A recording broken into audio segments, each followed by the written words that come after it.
Hey, thanks for coming back to the show. This is Sean Burke. This is Sean Burke Show, and you can see with me I have a guest. His name is Mike Lawlor. Welcome, Mike. Hey, Sean. Good to be here. Thanks for being on the shows. Today, we're doing criminal justice reform. This is something that is near and dear to my heart. I believe that we have a massive problem in the country. I also, years ago, got my own little indoctrination into this. I helped with an organization called Criminon based out of Los Angeles. In one day, for example, they were down helping. They teach life skills to inmates, and also we had it wasn't in a prison system but was in the community, get sentenced from a court that maybe someone didn't have their driver's license, someone had petty theft. It was smaller, and it was a diversionary program. But I saw incredible results. But for example, one time I went down to the juvenile hall where we were doing some work with some kids. 14, I've talked about this on my show and even in my book that I wrote. I think he was 14 and he had committed murder. I mean, these guys were gang members, and he was defending himself. Anyway, I've just had this upfront, up close experience with people that have run into this problem. And I won't tell you about all the problems I've run into, so we'll stay away from my history. So it's near and dear to my heart. I think we have a problem. And Mike, your information came across our email box, and we get a lot of requests from a lot of people to be on the show about a million different things. And we've been looking for someone to talk to about this topic for quite a while. I asked our producer to reach out to you simply because your background is extensive in this area. You've done a lot of different things, and I want to talk about with you today. Now, to the listeners, we are on WSMN 1590 AM out of Nashua, New Hampshire, as well as 95.3 FM. We go out on the podcast circuit at Spotify and iTunes and all sorts of areas. We're on YouTube. This is being recorded for anyone listening and isn't visual. You can go to YouTube and watch this and see Mike on screen as well. Mike, I'm going to give a little bit of your background. It's pretty extensive, so I'm not going to take 20 minutes to tell everybody what you've done. You've done a tremendous amount of stuff. I got to congratulate you for that. You're currently, are you in New Haven, Connecticut right now? Is that where you're coming from? I am. I live in New Haven, and I work in New Haven at the University of New Haven. Good. And I'm coming to everybody from Los Angeles. That's where I'm at right now. And you have been involved in this, according to what we were sent, for the last 3 decades. Now, the thing I like about this is you've been a deputy sheriff, you've been a state prosecutor, you've been a public defender, a private attorney, a state legislator in Connecticut, and a governor's criminal justice advisor. You've been to all the different facets of this, which is something that I was very impressed with. There's a lot, and now just for the folks, so they know, there's paragraphs and paragraphs of different things that he's done that we'll maybe touch on here. But they've had some pretty interesting success in Connecticut. I know that there's been bumps along the way on some of the research I've done. So first thing I want to do, Mike, is I know why it's important to me, but tell me why this issue is important to you. Why are you jumping into this? Why have you dedicated really your career to this? Well, I mean, it's a great question. I think everybody has their own experiences and their own motivations. Mine started off, my professional life started off on a certain trajectory that you really wouldn't necessarily associate with criminal justice stuff. When I was in college and graduate school, my major was actually Russian and Soviet studies. I spent a lot of time studying and traveling in Eastern Europe, the former Soviet Union. And on one of my adventures, I was going to school in London at the time, spring break, my then girlfriend and I, we were traveling into Eastern Europe, into Poland. And to make a long story short, in March of 1980, I ended up being arrested in Poland. This is right before Solidarity got started. And if you're old like me, you remember that was the sort of the pro-democracy revolution in Poland, which kind of started the whole sequence of events. So this was before that. So things were still a little locked down at this point? Right before that, right? Just a couple of months before Lech Walesa and others kind of started. So I got arrested. I was taking photos of people standing in a meat line outside a meat store early in the morning. Just it was interesting to me, and the police arrested me. And the boyfriend of the Polish couple that we were staying with, he got arrested as well. And we ended up sitting in a Polish jail cell in the secret police headquarters. And I was being interrogated in Russian, actually.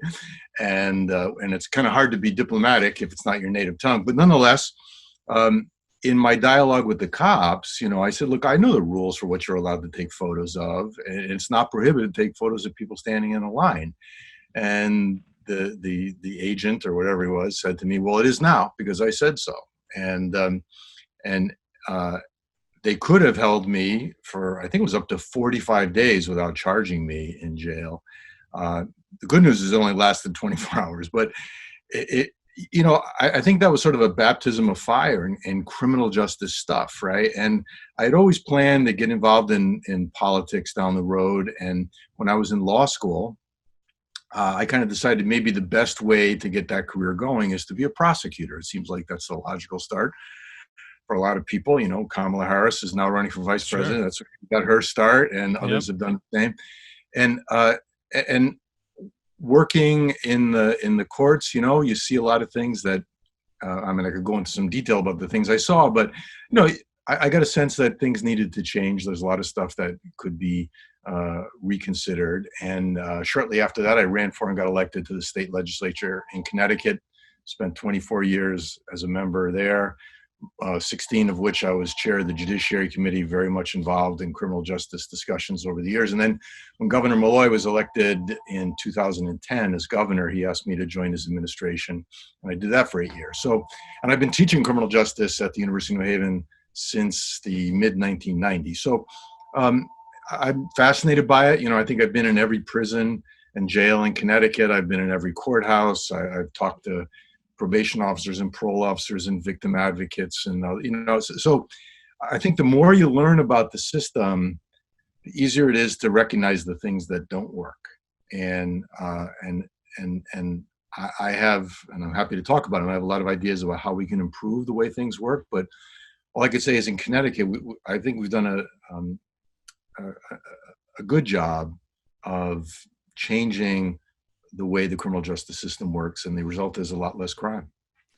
So we need to talk about that. So you got out of the prison in Poland; they let you out, They did, yeah. and you came home. That's pretty rough. That someone just decides now you can't do that. Of course, that's arbitrary rules like that doesn't help. So this is such a big topic. One of the things I want to focus on so we don't run out of time is the concept that prison should be somewhere associated with a reform. They should be, my thought has always been, you do something wrong. Ideally, there's a path that allows you to recognize that, adjust, and come back out and actually have some prosperity or at least be able to live without causing more harm to society. We want that as those who are trying to be law-abiding citizens, let's call it. But we have those that stray. And the thing that I found, which is interesting, one of the gentlemen that I ran into during my time working with Criminon, he had killed someone. He'd been in prison for 10 years.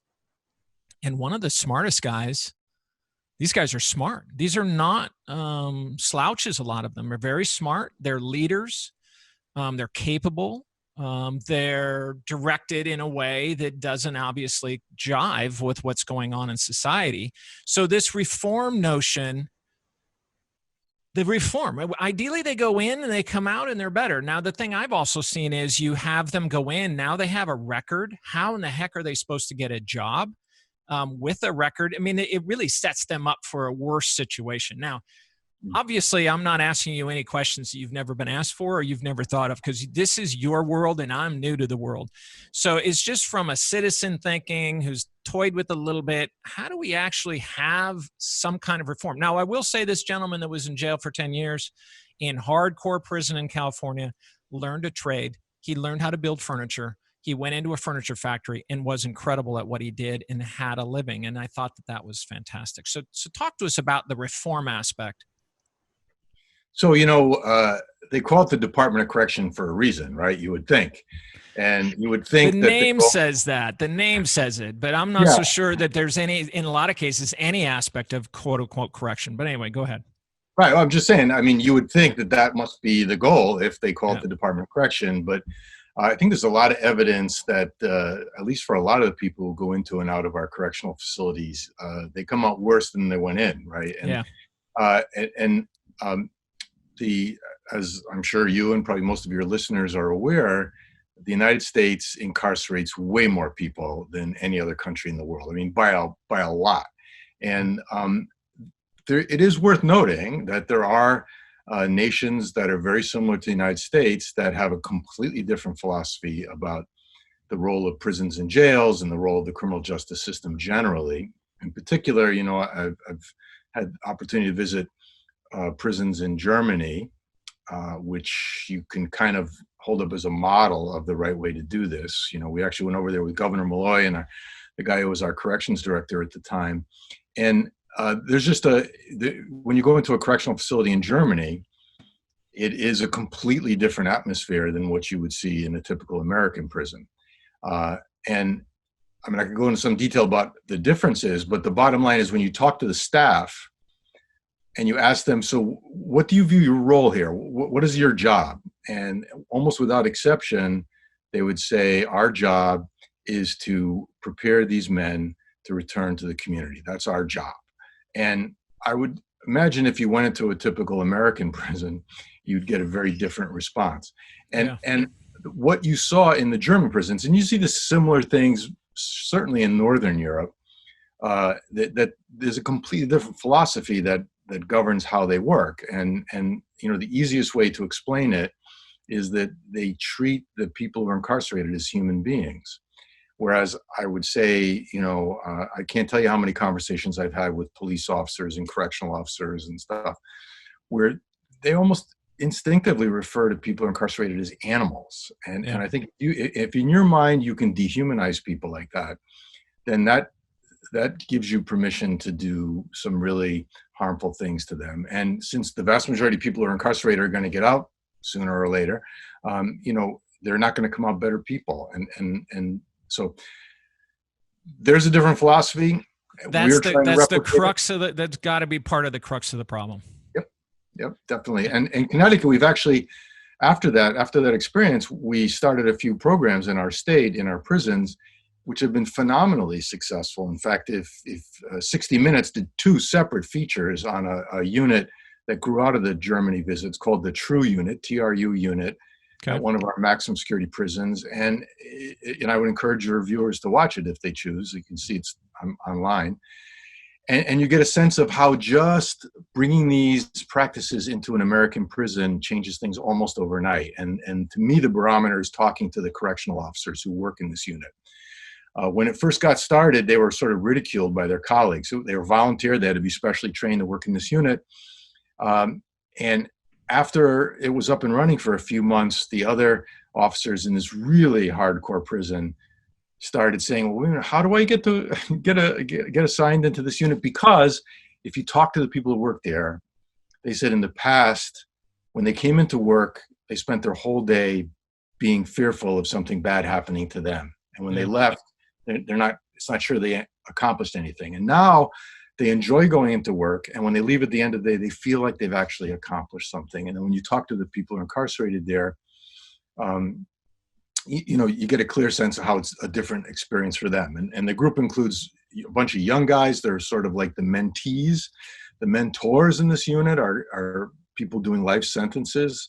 And the amount of incidents in this unit are way, way, way down. It's been expanded. It's about 3 or 4 times the size as it was originally. So in other words, this is a proof of concept. You can actually change the way prisons are run and get better outcomes and have fewer assaults on staff and save a lot of money. So it seems like a no-brainer to me. It does. So give us a little sketch so the listeners can understand, like, what are some of the changes made just for that unit that you brought over? Well, for starters, there's a lot more freedom within the unit, right? You're not locked up 23 hours a day.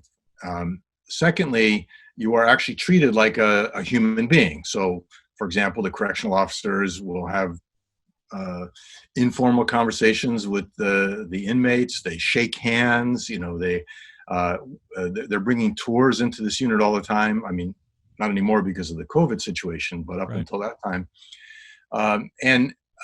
The actual inmates are conducting the tours, right? And they take a lot of pride in this. And so they're having people visiting from around the world. We had the Polish police were in there. Some Russian corrections people were coming to visit it. There was a whole group from Norway that came and, to check it out. It's for these men. And now we have one in our women's prison, similar, that, you feel like, I mean, if you talk to them, they're not making excuses for the crimes they committed to get in there. In fact, they're taking the opposite tack. They acknowledge what they did was wrong, and they understand that they're paying a price for that. But what they're saying is that they're getting some meaning in their life, because now they can work with younger inmates who are probably going to be out in 3, 4, 5, 6 years. And their goal, almost like father figures, is to prepare these young men and young women to be successful when they leave as much as possible. And so, but the easiest thing to say is they're just treated like human beings, right? And it doesn't mean you have to minimize the crimes they committed that landed them there in the first place, because they certainly do not. But if you're interested in better outcomes while they're incarcerated and better outcomes after they get out, this is the way to go. It works in most of the rest of the world. It could also work here. So the recidivism rate over in Germany is low. I mean, the key is a couple things. One, crime rate is low, more importantly. Okay. They need to be able to go out and live and then not come back. I mean, that's the key to this. Yeah. And I can remember people, because we were there with a delegation of Americans, some political figures, some correctional professionals, some police chiefs, et cetera. And some of them were asking the staff, by the way, everybody who worked in the prison could also speak English, which is pretty impressive. And also the training they have, if you want to be a correctional officer in Germany, they won't hire anybody until they're in their late 20s. And the academy is 2 years long. It's the equivalent of an associate's degree here. And you study a lot of things, including psychology and sociology and all these issues. And so the professionals who are working directly with the incarcerated people in Germany are very high skilled and very highly motivated. And they're the ones who say, I mean, obviously this is Germany. They had a bad experience in the 1930s and 40s in that country. They learned a lot from that, and they apply these principles that, human dignity is the most important value, and that the role of prison, the punishment, you ask them, what's the punishment here? And they say the punishment is the deprivation of liberty. That's it. It's not humiliation. It's not deprivation of anything other than their ability to leave. And in Germany, the longest prison sentence you can get as a practical matter is 15 years, no matter what you did. And most people serve less than half of that. And including while you're still incarcerated, you're allowed to leave on weekends to visit with your family, including murderers. So, I mean, it's just a completely different system for dealing with this stuff. And I remember walking through this maximum security German prison, when you're inside, I mean, there's a 30-foot wall around the outside, right? So it's not a you're not getting out. Yeah. Correct. Well, when you're inside, it's like a brand new community college campus, carpets on the floors, big glass corridors, and every prisoner has their own room, and their own room has a bathroom, not a toilet in the corner, but a bathroom with a shower enclosed with its own separate door. And they have a key to their room, which is like a college dorm room with curtains on the windows and things like that. And at the end of every corridor, there's a kitchen, which the inmates can use to prepare meals. And as we were walking by, some of the corrections folks in our group said, well, wait a minute, there's knives in there. And the German said, well, yeah, I mean, it's a kitchen. What do you expect? And they said, well, how often do you have an incident in here? And they said, well, like, what do you mean by an incident? Well, they got inmates have not, well, we've been open for 5 years. We haven't had one yet. I mean, so it's just like a the inmates wear their own civilian clothing. The correctional officers wear civilian clothing as well. They just have different color name tags on. I mean, it's just a totally different way of doing corrections.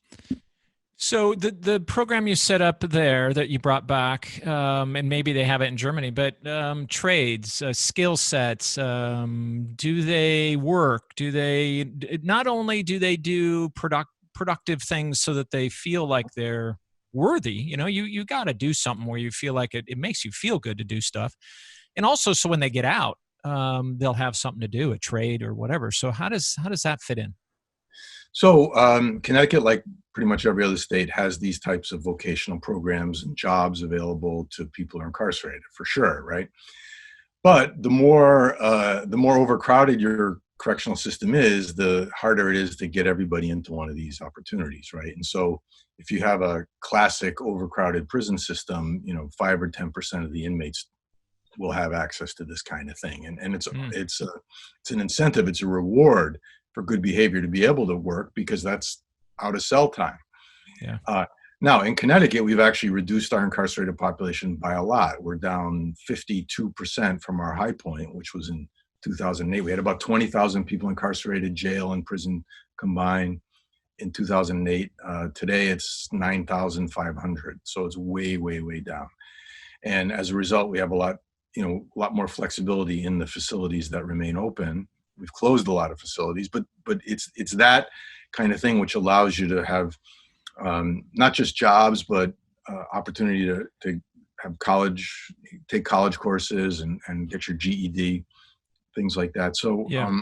These things pay dividends, and in part, going back to the original argument I was making, is you're treating people like humans. Like, okay, fine, you're locked up, you're paying the penalty for your crime, but this is an opportunity to get your life together. And if you take advantage of it, everybody will be a winner. And the more opportunities like that are available, the more prisoners will take advantage of them. Well, I'm interested in the 5 to 10% of the population can have access to the vocational programs. Is that what you said? Seems. I would say in a classic system where it's like jammed to the gills, seems very low. It's very low. But I mean, when you think about it, you have a typical prison, like a big prison in a typical state will have 2,000 inmates, right? And there's no way you could have everybody out doing some sort of a job during the day, because the cost of supervising that or making the facilities available would be exorbitant.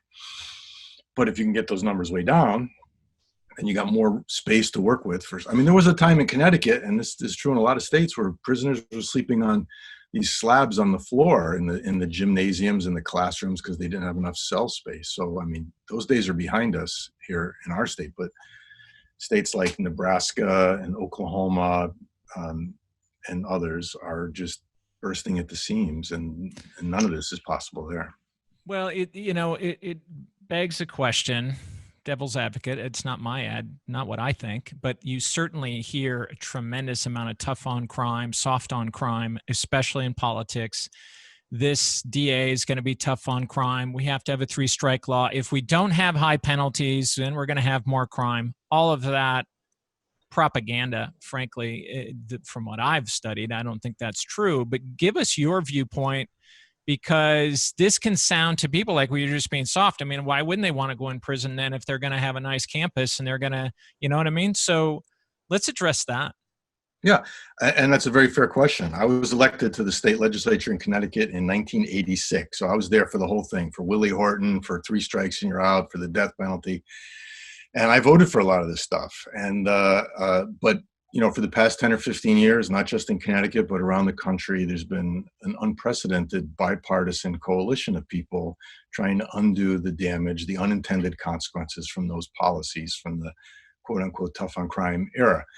The way I like to talk about it is, like, I think people need to, okay, you want to be tough on crime, soft on crime, whatever, but tell me what your goal is. What are you trying to accomplish here? I can tell you what we're trying to accomplish. We're trying to accomplish less crime, less spending, and restored confidence in the criminal justice system, confidence among victims of crime who frequently come away thinking they didn't get justice, confidence among African Americans and Latinos who think the system is just not fair to them, and citizens as a whole who every day, it seems in the media, are seeing examples of police officers and correction officers and judges and prosecutors and parole and probation officers and legislators and governors acting badly and getting walked out of their offices in handcuffs and stuff like that. And all of that sort of undermines confidence in the criminal justice system. And when people lose confidence, there's more crime, right? So our first goal was always reduce crime. And so right off the bat, when you say that's your goal and measure us by that standard, you're taking a risk.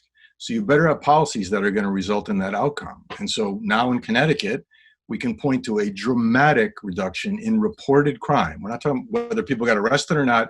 How many crimes are being reported to the police in different categories: murder, burglary, robbery, larceny, sexual assault. Everything is reported each year to the FBI since 1960. You can look at it for every state. And Connecticut, if you do, you will see that Connecticut has had the biggest reduction in reported violent crime in the country, together with New Jersey, over the last 5 years. That's just a fact, right? Arrests are down, people incarcerated is down, and especially, and the thing to me that's the most significant change that you can see from the data is the reduction in the number of arrests and incarcerations of young people in our state.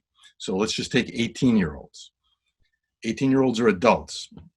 The number of 18-year-olds arrested in Connecticut last year was down 70% from 2009. And that's been a steady downward trend for 11 years now.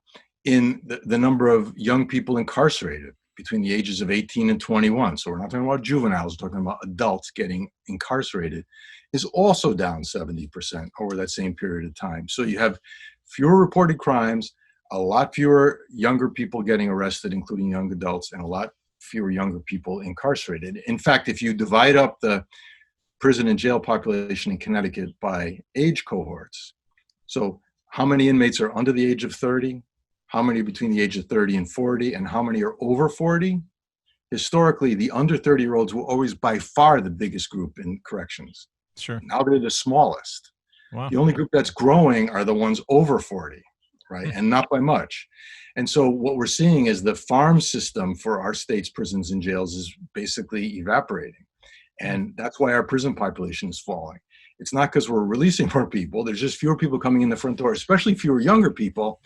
And we think this has a lot to do with a dramatic change in the way we dealt young people who are acting out, including like in grammar school, starting about 12 years ago. So in any event, yeah, because that's my question is why. I mean, so what are the causes of this reduction? And you just mentioned one thing. You start earlier talking to kids younger, sounds like. But tell us. I mean, sounds like you have some pretty dramatic results. So what's the secret sauce that you have found? You've done this for 30 years or more. What's the secret sauce that you're seeing that it adds up to better results? Well, there's this brilliant guy named Greg Berman who writes a lot about criminal justice policy. And he wrote this piece once called 1,000 Small Sanities. And what he was referring to is people are asking him the same question you just asked me, like, what explains this big change? And he said, well, there's a bunch of things that have changed. Little things and big things over time have had this sort of effect. They each build on one another to get you the outcomes that you hoped you would achieve in the first place, meaning less crime, for one thing. Nationally, crime is way down certainly since the early 1990s, but in some states it's down way more than other states, right? And Connecticut is one of those states where it's way down. You could say the same about New York and New Jersey, as a matter of fact.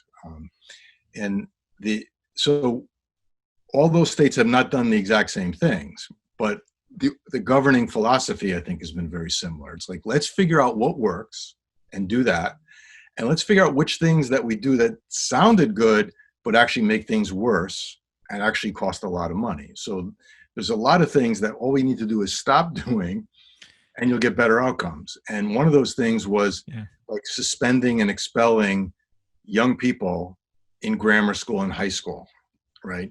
There's been plenty of studies that indicate that there was this extensive study in Texas, for example. Now we're talking about Texas, right? Turns out they've got the best and most comprehensive data about all public school students going back to the 1960s. And they tried to identify schools in Texas that were very similar. So let's take a middle school in an urban area with a similarly diverse group of students, the same economic challenges, et cetera. And let's find schools that have different philosophies in terms of suspending and expelling their students. And let's see what happens to those students down the road.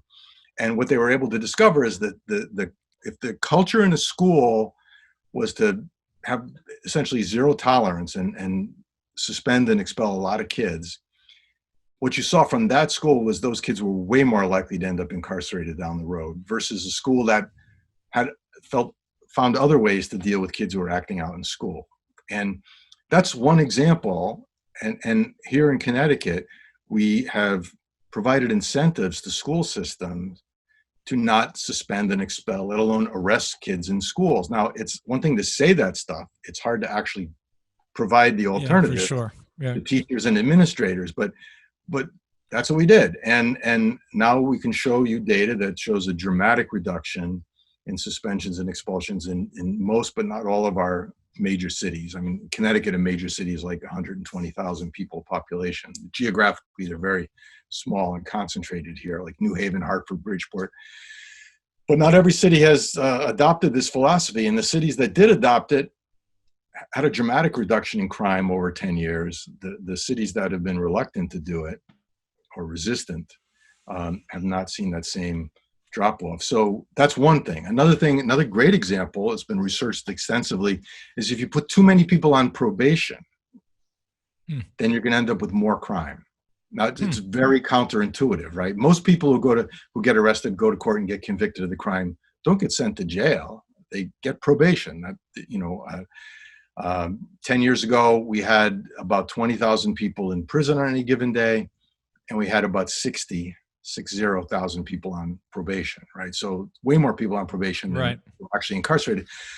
But if you put low-risk people on these probationary sentences for a year, 2 years, 3 years, they're being supervised. There's all kinds of rules. You can't leave the state without the permission of your probation officer. You're subject to drug tests, et cetera. And the odds that you're going to screw that up, I mean, the odds that you or I would screw that up if we were on probation for 2 or 3 years, tight, pretty high, right? Yeah. And so you're kind of setting up a trap. You know, I describe it as quicksand. You know,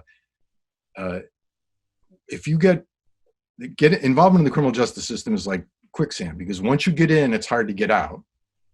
And once you're in, the more you struggle, the deeper you go, right? It's kind of like that. And so the goal is like, let's find ways to deal with people who are engaged in various times of misconduct without actually putting them directly into the criminal justice system. And I think this is something you're seeing emerging now in the context of Black Lives Matter and the quote unquote defund the police movement.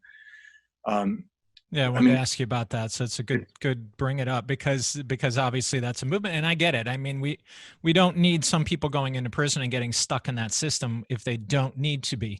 If there's a way, because in the end, if we look at what the end product is we're after, or what the end result, it doesn't matter if they go into a prison or not, as long as we can help them become a better member of society, whatever that is. So talk about. And that's what I'm saying. The flip side is sometimes we do stuff that makes it more likely that people are going to commit crimes and end up in prison. And I gave you a couple examples of those just now. But for the defund the police thing, right? Obviously, people talk about this a lot right now. And based on my experience, if you had 100 people who are all calling for defund the police, and you ask them, what exactly do you mean by that? I'm pretty confident you get 100 very different answers. Yeah. Right. And that's starting to emerge. There's actually a lot of articles coming out that there's people in the Black community saying, what are you talking about? We don't want to defund the police. But so it's this broad label that has really not been defined. So go. It's not like community policing, which is something that emerged almost 30 years ago now.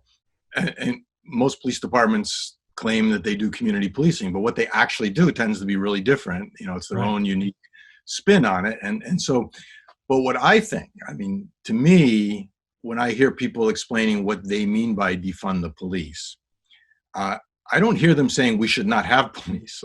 What I hear them saying is that we invest too much in straightforward policing, and there's got to be a better way to do this. And I think what you're starting to see emerge is an awareness that maybe highly trained police officers with guns and badges and handcuffs should not necessarily be the people responding to every single 911 call that comes in.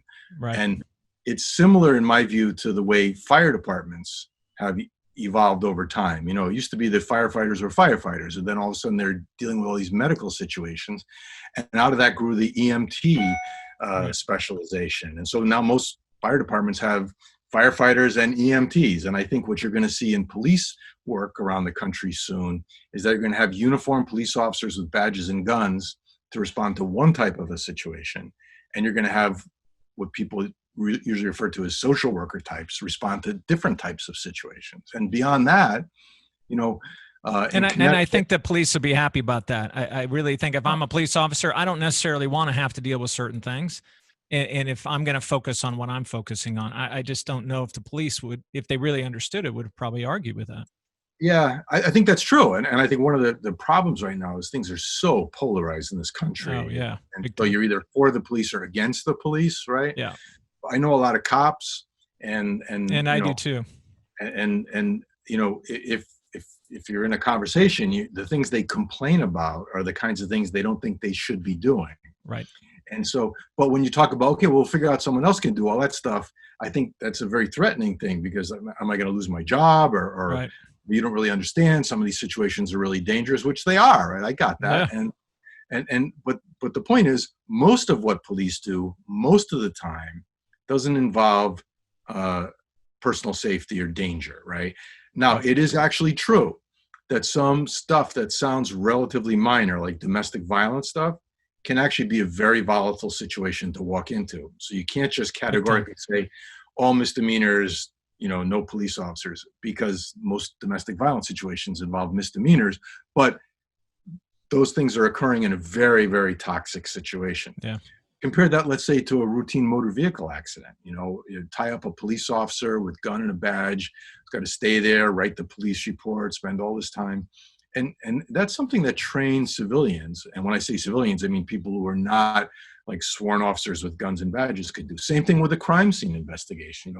A lot of the country, police officers don't do the crime scene investigations. They're not the one on a crime scene looking for DNA and fingerprints and stuff. Those typically are civilian, specially trained crime scene specialists. But here in the Northeast, generally speaking, police department, that's a role that police officers play. And that's a very expensive decision. And it's typically going to police officers who don't have the kinds of training, like, for example, you would get at our university. We have a huge school for forensic sciences and crime scene investigation. And we graduate students with a degree in crime scene investigation, and they're specialists in that. And the only way they can do it in Connecticut or in the Northeast is you have to be a police officer first, go through all of that, and then ultimately you could specialize as a detective or something. And that seems like very inefficient and a dilution of the importance of public safety officers. And so I think that, to me, defund the police will move in that direction. I think if the national elections turn out the way they seem they're going to turn out, there's going to be serious momentum in Washington to provide incentives to states to do that with money to back it up. I know in Connecticut next year, when the legislature comes back into session, they're going to be focusing on these things I just explained. So things are changing, and all for the better. At least where you're at, and hopefully it is changing in different areas. It's funny, looking at the coronavirus response, talking to you, I'm a huge advocate of states' rights and decentralization and cities having their rights, everybody kind of filtering down so that we as citizens have someone we can talk to versus just one place in Washington. I like that. But at the same time, I've seen the coronavirus response kind of filter down to states. States are doing their own thing. Counties are doing, it's such a mishmash.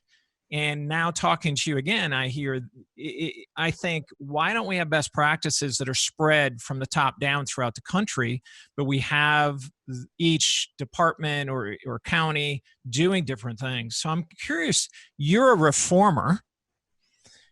You've got to be frustrated. You've been through various hoops and made your mistakes and came back and the things are better.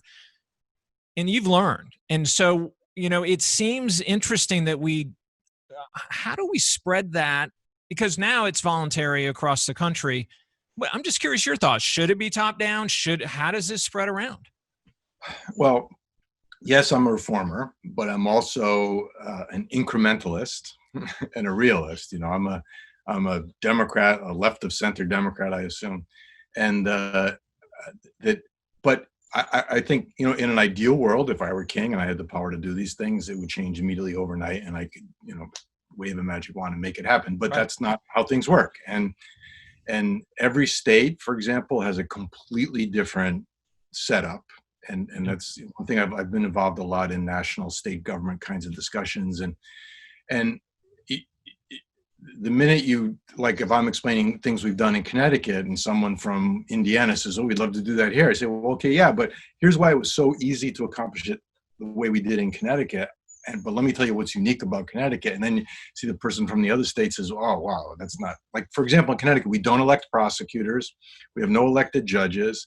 We have no county government at all. We have no county jails. Everything is in the Department of Correction.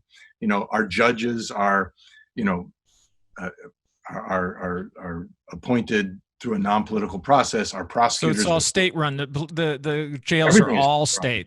Everything's state Correct. run. Okay. It's all Okay. part of So the it is, Department that of is Correction. very different. It's very easy to change things, right? Yeah. But still, we have 169 municipalities. Each has their own little police department and fire department and school system and the culture. And so other states have county and regional government. So we don't have that. And it's a big mistake to think you can photocopy a reform from one state and just apply it in another state, because there's all kinds of landmines you don't realize you'll be stepping on when you do that. Now, having said that, let me just give you another example. Yeah, give us a little hope here, would you mind? Well, I mean, there's hope. It changes gradually. That's all, and carefully. But in Poland, for example, now I'm friends with the Polish police. We bring a delegation to our campus every year, and we send our students over to Poland every year to visit. But Poland has one national police force, and this is hang on, Mike, do they know your history and police in jail over there? I mean, is this going to be new news to them? You're going to get in trouble? No, not at all. I always start off, you know, most of our discussions begin with a little bit of vodka, you know how it is over there. And I always tell that story, you know, it happened in probably Gdańsk. warms you to them. Well, yeah, I think well, because so few Americans have had any foreign experience at all. The fact that I can speak a little Polish and talk about what their country was like 40 years ago, you know, it helps.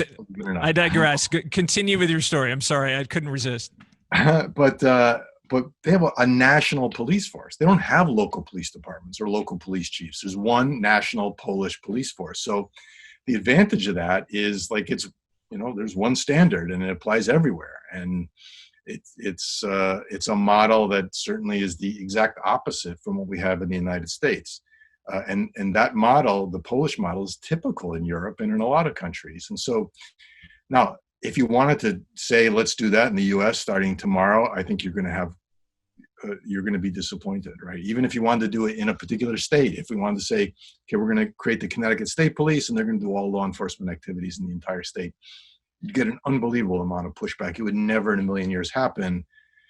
But there are steps that can be taken to try and make more uniform the policies that govern police. And in fact, our state legislature just a few weeks ago passed a huge comprehensive police accountability bill, you know, in the aftermath of all the George Floyd related stuff, and does impose some statewide standards on the police oversight and training and things like that, where and some of the local police unions were extremely resistant to this concept. So things do change. Sometimes it takes a crisis to provide the catalyst, but things do change.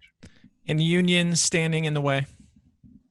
Well, unions, are they part of the problem? I mean, I'm not against unions. I'm just saying that they get fixed in what they want. They don't want to lose anything. The police unions, first of all, I'm a liberal Democrat. Right? I'm a big union guy. I think the police unions have, in this crisis, overplayed their hands a little bit, because we're not talking about compensation and benefits and stuff like that. We're talking about public policy. And in particular, talking about public policy that affects people's lives very directly. I'm not talking about the police officers. I'm talking about the citizens. Right. And the legislature is making public policy decisions about standards and governance that the police don't like. And I think using collective bargaining to try and do an end run on public policy is a bad idea. And for example, in Connecticut, there are contracts, collective bargaining agreements, where, among other things, the city or the town that employs the police has agreed, and the state police too here, as a matter of fact, they've agreed to not release disciplinary records of police officers as part of the contract, right, with the union. And you can imagine how that creates a problem when there's an incident involving one of these police officers. So those are the kinds of things that have now been addressed by the state legislature here, and the unions have reacted very badly to this. And I think they're overplaying their hand. I think it's not a smart idea for them to do that politically. It's public opinion has shifted here significantly, and but you asked, are they a problem in this discussion? They are a factor. They make it more difficult to change public policy. But my point is, I think there's enough momentum behind it at the moment that opposition is not going to be successful. And more importantly, to just be opposed to everything means you don't get a seat at the table when people are discussing what to do. Sure. And I think sometimes you have to learn the hard way, and that seems to me what's going on at the moment. Interesting. So what's next? What's the next step for you? We're getting towards the end. What's the next step in the chink of further improvement? What are you working on? What's the next thing? Well, there are so many national groups now on the right and the left working to accomplish this. And as I said, I'm a liberal Democrat, right? So take it for what it's worth, what I'm saying. But I would encourage you and your listeners and your viewers to go to this website called rightoncrime.com, rightoncrime.com. Those are the nationally prominent conservatives who would be making all of the same arguments that I'm making right now. Newt Gingrich, Grover Norquist, Jeb Bush, that crowd. And the Koch brothers, for example, we've worked in coalition with the Koch brothers, with national conservative groups, and the ACLU and the NAACP. And now we have these models around the country. We have a bail reform model that was very successful so far in New Jersey that was pushed by Governor Christie and adopted by the Democrat state legislature there. So you have these models that are up and running and working. You heard what I described in Connecticut. There's examples all around the country. And these are best practices that have now emerged. It's not some college professor saying this is what you should do. These are locations in the country that said this is what we have done, and these are the actual results. And it works. And I think that's what will fuel. Don't forget, I'm the furthest thing from a Donald Trump fan, but the one good thing that happened while he was president was he signed a very comprehensive bipartisan federal criminal justice reform bill a couple of years ago. And that never would have happened, not by a Democrat or Republican president in the past. It's like a big deal. Things have really changed. Interesting. So listeners listening, let's say they agree with us. I think we're both on the same page. What can just regular old folk do to try and help push this along? Well, you know what? I have found in advocacy efforts I've been involved with on a lot of topics, right, that the firsthand personal stories of people who are directly affected by the things we're talking about have the biggest impact. It's one thing to be a politician giving a speech or a press conference, but if you are someone, and almost every family in the country has had some contact with the criminal justice system in the context of mental illness or substance abuse or homelessness or children who are victimized by trauma, a lot of the kids in the foster care system, that type of thing, telling your stories, talking about how this has impacted you personally or your family or your close friends or your employees, your neighbors. This is what changes public opinion. And for people who are listening to this, if what we've been discussing resonates with them, I would just encourage them to have the courage to speak out, tell your story. And I think you will be very impressed with not only how many people will listen, but how many elected officials will actually directly relate to that. Because I have found that when we first started talking about mental illness in the context of the criminal justice system, like 20 years ago, it was amazing how many legislators said, well, actually, there's a member of my family, et cetera, et cetera. But they were afraid to say that. They felt that somehow that was a black mark. So who do they say it to? Should they write their who should they communicate this to? Well, in the Northeast, right? Legislators tend to be very local, right? I was a state legislator. I represented 20,000 people in New Hampshire. I don't know, it's like 4,000 or 5,000 each legislator. And I think you'd be surprised how accessible they are. So I think encountering them in the supermarket or writing them a letter or sending them an email, especially in these COVID times when everybody's sitting at home just looking at their computers anyways, right? This is the time to do that. And letters to the editor, but it's the personal stories. Don't be lecturing people on right and wrong. Talk about how these things have directly impacted you, what you've seen, right? And if you have the opportunity to visit a prison or a jail or a courthouse, just go sit in the back of some criminal courthouse and watch what's going on. I think you will find it's completely, I have to say this to my students all the time. I say, all the things you think you know about the criminal justice system, you're just wrong, because it is so completely different than what people think when you actually see it up close and personal. And so learn about it. I agree. That is going to, just sitting in the back of a courtroom is a huge deal. But my experience going into a prison changed me. I mean, when you see it firsthand. So I just want to thank you, because I'm big on reform on this area. I appreciate having studied what you've done. You've taken a very pragmatic approach to it, bipartisan, which I think is awesome, and you've gotten results. So thank you for doing what you're doing, and I hope it spreads around the country. And thanks for taking the time to talk to us about it today. Anytime, Sean. All right, Mike Lawlor, that was good. You know, if you've followed me very much, you know that I have had my experience going in. If you read my book, actually, I talk about this moment with this, I think, 14-year-old kid who had murdered someone. And wow, it was really something to have that experience. If you ever have the ability to get toured through a prison, take it. If you aren't familiar with going into a courtroom, sit and watch it for a while. It's really, there's nothing better than getting a firsthand experience of stuff like that. Super important. So I really like what he's doing. That was cool. So, all right. Let's see. You are listening to Sean Burke on the Sean Burke Show. If you want to write me, you can always write me at heysean@seanburke.net. If you want to subscribe to the show, it's free, by the way. Someone wrote the other day to say, well, I don't know if I can pay for it. It is free. You subscribe at seanburke.net, and when the show comes out, we drop a link into your inbox so you can just know where to listen to it. So there's no charge. So go ahead and sign up there. You can also find it all over on iTunes and whatnot. So thanks for listening. I try to do these shows just so you know what the purpose of this is. I'm curious about a lot of things. I'm trying to find ways that we can improve what's going on in our country and ideally around the world. But first, let's start in the country.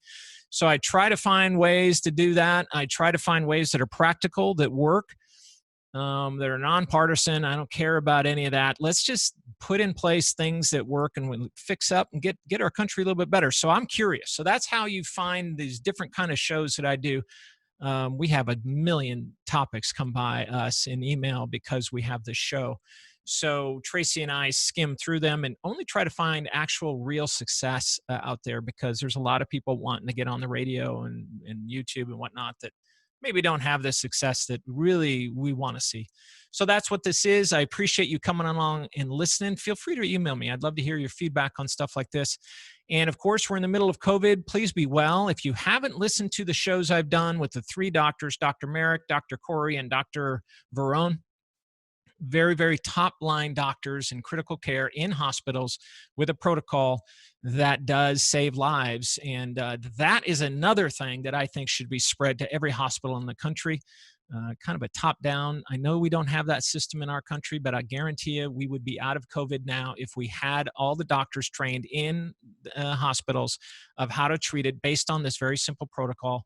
And we would have the death count way down and we could all start running around and go back to Disneyland. All right. So that's what I think. If you haven't watched them, please go to seanburke.net or my YouTube channel and watch them, and then share them.